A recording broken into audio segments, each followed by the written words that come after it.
trading organization in 2002 as a senior financial analyst responsible for budgeting and loan range planning, financial modeling, as well as supporting the development of the strategic plan. In 2004, she was promoted to finance manager at Exelon Generation, expanding her experience to include directing and managing the budget and long-range planning processes across ExGen, working closely with the corporate finance and investor relations. Willa is currently the Director of Customer Financial Operations here at PECO and is responsible for the billing, payment, processing, and revenue collection of over $4 billion in annual revenues for PECO. She's responsible for the umbrella of low-income suite programs.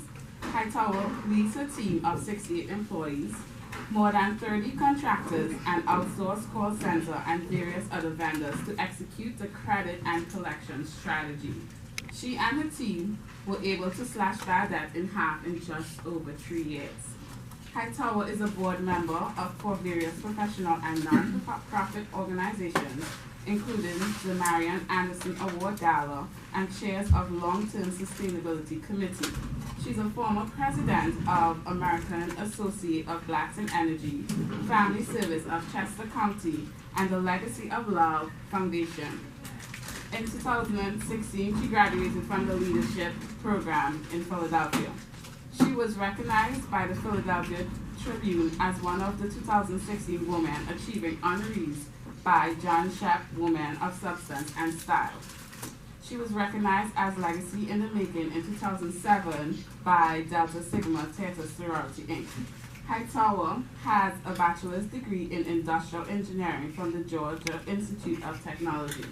She also is a graduate of Georgia State University with an MBA and a concentration in finance. So today, Willa is here to present to you on the value of an MBA, and please help me in welcoming and joining Willa.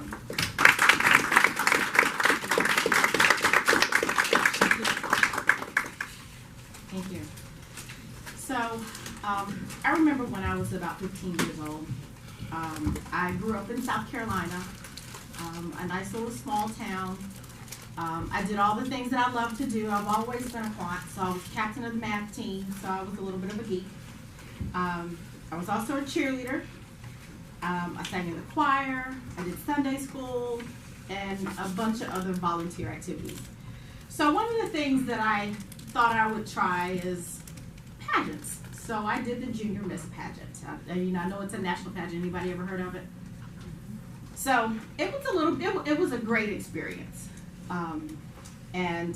So I came in first for academics, came in second in my talent, because I was also a ballet dancer, and I got the strongest interview. So when they started to announce the winners, they said third runner-up. That wasn't me. So second runner-up, not me. First runner-up, and they still hadn't called my name. So I was like, it's gonna be me. And then they announced the winner. It wasn't me. So I was devastated nonetheless. I did all I could to maintain my composure on stage, but as soon as I hit the curtain, tears just fell down my face. I was completely devastated. Like, how could this happen? So one of the pieces of information that my father shared with me, as a parent, the thing you hate to see the most is your child in pain and not be able to do anything about it. But one of the things he said to me is, beauty is only skin deep. So he said, learn as much as you can, because education is something no one can ever take away from you. The other piece is I come from a family of educators. My sister's a teacher, my grandmother's a teacher, my aunt was a teacher. So education was huge. So of course I took that to heart, because it was more than just a conversation, it was a lifestyle. Now I'm the Director of Customer Financial Operations. As she shared a little bit earlier, I went on and I pursued my education. I attended Georgia Tech and majored in industrial engineering. And during my summer internship right before my junior year, I was contemplating, do I really want to do this engineering thing? Or should I change my major to finance? So I talked to some people around the office to try to get some advice about, well, what direction should I go? And so they asked me, is your GPA pretty good? I'm like, yeah, it's good. I want things list. It's like, okay, well, finish your MBA, finish your degree in engineering, and then go get your MBA. It'll do so much more for you later. And I found those words to be the gospel for me. And one of the things I can say is the best thing about Georgia Tech, it really taught me how to think. It didn't teach you how to work a problem. It really taught me how to kind of think about the process of solving a problem. You didn't get the A in the class for getting exactly the right answer, but what was the process that you went through to get the answer? Because nobody got an A on the test without the curve. You just wanted to be on the right side of the curve. And so, like I said, it taught me really how to think, and so I've been trying to think ever since. So today I want to share a few perspectives around the value of an MBA. You know, how many people in the room have an MBA? Thinking about getting one? Okay, good. So we've got some points of view. So what I'm going to do is I'm going to share some of the research that I've done and share a little bit about what my experiences have been and what questions that if you're thinking about it that you want to ask yourself around, is it worth it? So, you know, so how do you assess the value of an MBA? For some people, it's about skill building. For some people, it's connecting the creativity to the logic and the analytical, or vice versa, depends on what side of that fence you sit on.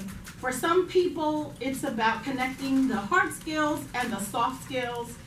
And for others, it's a badge of excellence to say, I have my MBA. And frankly, the process of getting an MBA, people leverage the networks and the relationships that they build as part of the process of getting an MBA, because you now have a cohort of people who don't work for the same company, who don't necessarily do the same things, where they can provide you with different perspectives and advice that you may be able to lean on in years to come. Because I know I learned a lot from working in some of the various teams when I was in school, from people who've done everything from education to finance to marketing and communications. So, you know, really help you understand how to build a good team, especially when you have that really big project, right? So according to the Graduate Management Admissions Council, and that's the organization that hosts the GMAT, 7 out of 10 MBAs said that they could not have their current job without getting an MBA. 9 out of 10 said that the degree itself and the skills that they learned in the process was what really furthered them along in their careers. And about 3 and 4 said that their business school experience prepared them for the career that they have or that they are pursuing. So, of course, that organization is a little biased. They want us all to go take the test and get MBAs because that's what they do, right? But the other part is, and let's be honest, you know, some of us go get MBAs because we want the money that we think comes with it. Well, that also depends on what is it that you're trying to do. What is it that you're trying to accomplish? So you go back to the question, is it worth it or not? So is an MBA worth the expense, the time, the effort, and the sacrifice? Because we're no longer in undergrad. We've started working, and so there are sacrifices. And once you get grown folks' bills. You know, sometimes we get married and we have children, and so we have responsibilities. So making the decision to go back to school after you have all of that, you got to give up something. And everybody's going to be in school with you if you have a husband and some kids or a wife and some kids. Why are you doing that? Because, you know, in addition to your 40 hours that you're putting at the job, okay, 40 plus, that you're putting in at the job, you know, after that you go to class. And it doesn't end in class, you've got homework to go along with those classes, right?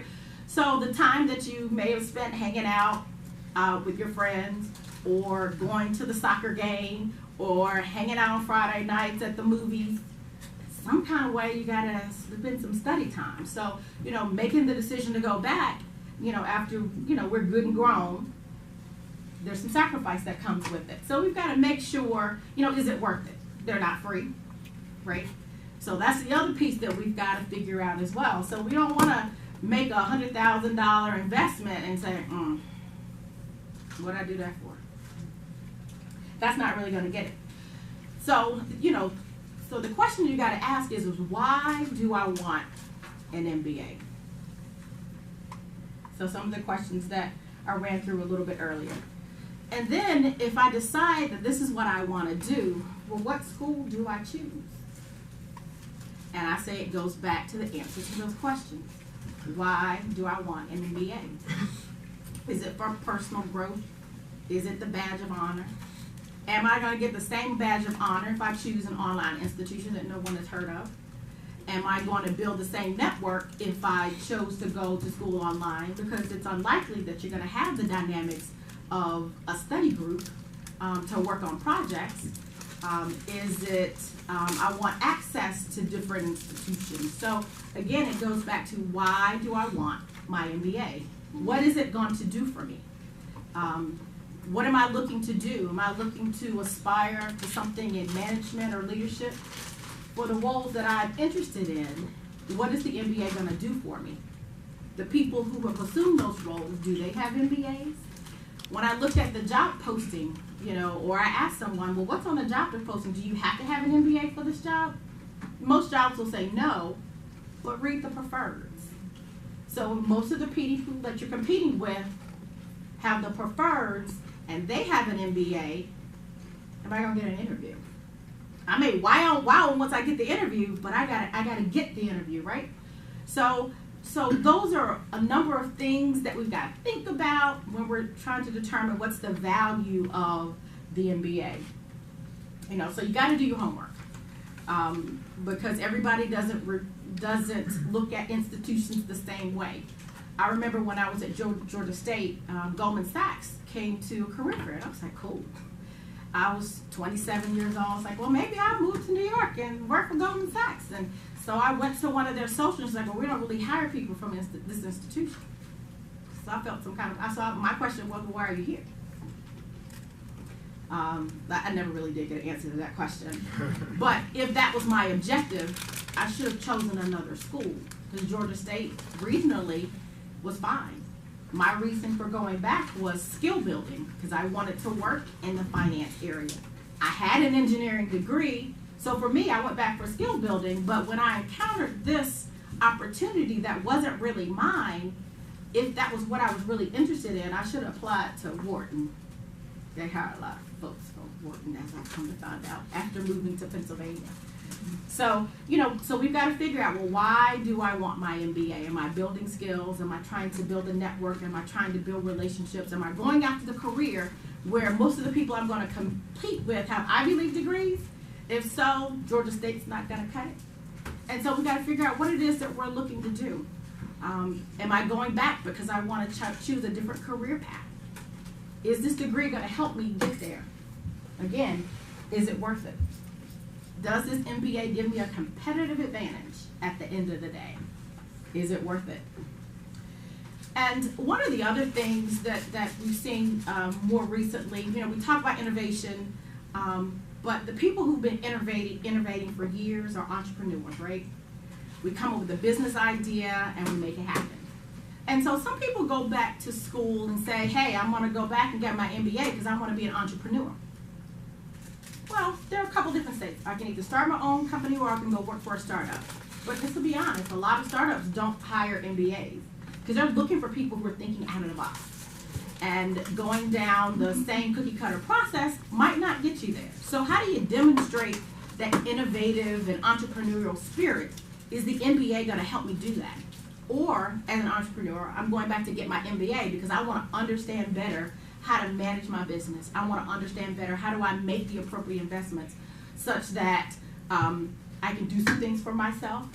I can be able to read and evaluate the financials and be able to call BS when I see it. Because we can hire great accountants and, you know, they can have your head spinning. But how do I know when I need to call BS? That's another reason to go back and get the education. And so if that's what I'm trying to do is to learn the skills, then I don't need to pay $200,000 to go to Wharton to get that. If I want to go work for one of the startups or the incubators that started places like Wharton, then maybe it's the right answer. But again, why do you want your MBA? And it's not a question I can answer for you.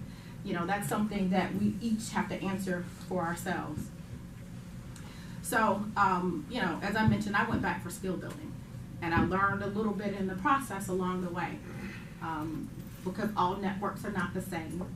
I went to Georgia State, and I realized I had better networks at Georgia Tech. So, you know, in my 20s, I was working for Georgia Power. I went back to school at night, because, like I said, based on the advice, finish the engineering degree, and then go back to school. So I looked into Georgia Power's tuition reimbursement, and I decided I was going to go back to school. And about 9 months in, I enrolled in school, and then I got done. But during that time, one of the other things that I also learned was that you don't really get the financial bump of an MBA unless you have some work experience. And so going to school at night allowed me to build work experience. So I got another 3+ years, if you don't count my internships, of experience while I was in school. So when I got done, I started leveraging relationships and trying to figure out, well, what is it that I want to do next? And so after I got done, you know, I worked my butt off, you know, for my boss. She had some relationships on the non-regulated side of the business. It used to be called Merit. It was part of Southern Company at a point in time until it spun off. But she worked over there, and so I asked her, she put a phone call in because the hiring manager she had worked for before. So, you know, so I was fortunate enough to get the opportunity, and I got a promotion, and I got the bump that I was looking for. And so, you know, my experience is, you know, going to school at night got me what I wanted. Because it's hard to go back to living as a college student, you know, after you got a nice little salary. And so for me, it kind of worked out. My sister took a different path. She didn't get an MBA, but she got a master's in electrical engineering right out of undergrad. So we were both in school at the same time, and she was actually my roommate. So that was kind of fun. The other thing is I had a roommate, and I didn't have to worry about if the rent was going to be paid because my dad was paying her half of the rent. So, but you know, you got to kind of think about those things, you know, and what it is that she was doing, specializing in wireless communications. It was the right answer for her. She came out of school making more money than me, but she went to work for Motorola doing some very technical engineering stuff. And I knew that's not what I wanted to do. And so that's why I knew I wanted to do something a little bit different, and that's why I went into business. So I spent more than 10 years of my career in finance. And the reason I was able to do that is because I went back and I got the skills to give me the credibility, because I knew I could do the work. It wasn't rocket science. But no finance hiring manager was going to give me the time of day or an interview so that I could convince them that I was the best person for the job. So I went back to school for skill building purposes and to get that credibility so that I could go work in finance. And ultimately, you know, that's exactly what I did. And, you know, and I have no regrets. But the other thing that as we consider, you know, what is it that I want to do? If you're looking at getting an MBA from a leadership perspective, you know, there is value. But the other part is we need to make sure we have the appropriate self-awareness. So we've got to be able to self-reflect. And that's not one of the things they teach you in B school. I learned more about that with professional development work that I did at my day job and at Exelon around being reflective, looking at feedback as a gift. Because if nobody tells you where your imperfections are or what your derailers are, then I don't know what to fix, right? So at the end of the day, along with an MBA,